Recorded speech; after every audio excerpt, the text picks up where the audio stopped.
বলতো তিনবেলা সুবহানাল্লাহ সুবহানাল্লাহ সুবহানাল্লাহ।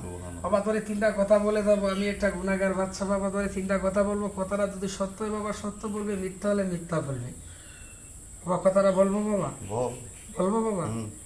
বাবা তুই যে কোন রাতে নীরবে একা একা আডিস পিছন দিয়ে স্বার্থাবি শব্দ করে ভিতরটা মধ্যে অশান্তি করে বাবা, করে না? করে। বাবা মিথ্যা কথা বলবে না, মিথ্যার আশ্রয় নেবে না। তিনবেলা বলতো বাবা সুবহানাল্লাহ সুবহানাল্লাহ। বাবা সুবহানাল্লাহ বলছি, মিথ্যার কোনো আশ্রয় নিবে না, সত্য হলে সত্য বলবে, মিথ্যা হলে মিথ্যা বলবে। একটা কথা বলবো কাকা, বলো কাকা। তোর অনেক মানুষ আছে টাকা পয়সা দিকে তার সাথে সম্পর্ক নষ্ট হয়ে যায়, টাকা না দিলে তার সাথে সম্পর্ক জমে, সম্পর্ক মিটাই যায়।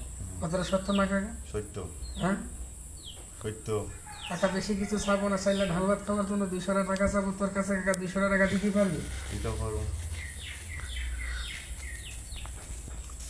বেশি কিছু চাই নাই, 200 টাকা দিছিস বাবা, কাজ দিলি দিছিস তো কাকা? হ্যাঁ কাজ দিলে দিছি কাকা। আমি একটা কথা বলবো কাকা, কথাটা বলার আগে একটা কথা বলি কাকা। অন্তর পেশ করে দিছিস তো বাবা? হ্যাঁ অন্তর পেশ করে। এই দুটা কথা বলছি কাকা, কথাটা সত্য কিনা মিথ্যা? সত্য। এই টাকাটা নিয়ে আমি ছেলে ঢাল ভাত খাবো কাকা, এই টাকা নিয়ে আমি লন্ডনে যাইতে পারবো না, ইটালিও যাইতে পারবো না। কাজ দিলে কাকা টাকাটা দিছিস আমাকে? হ্যাঁ কাজ দিলে। টাকা তোর ফ্যামিলিতে ঢুকার পর ফ্যামিলিতে সবসময় অশান্তি লাগে, থাকে ফ্যামিলিতে কোনো শান্তি নেই, অশান্তিতে বসবাস করিস কাকা। কথাটা সত্য না কাকা? সত্য।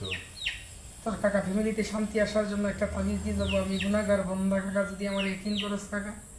এই তিনটা কথা বলছি, কথাটা সত্য না কাকা? সত্য।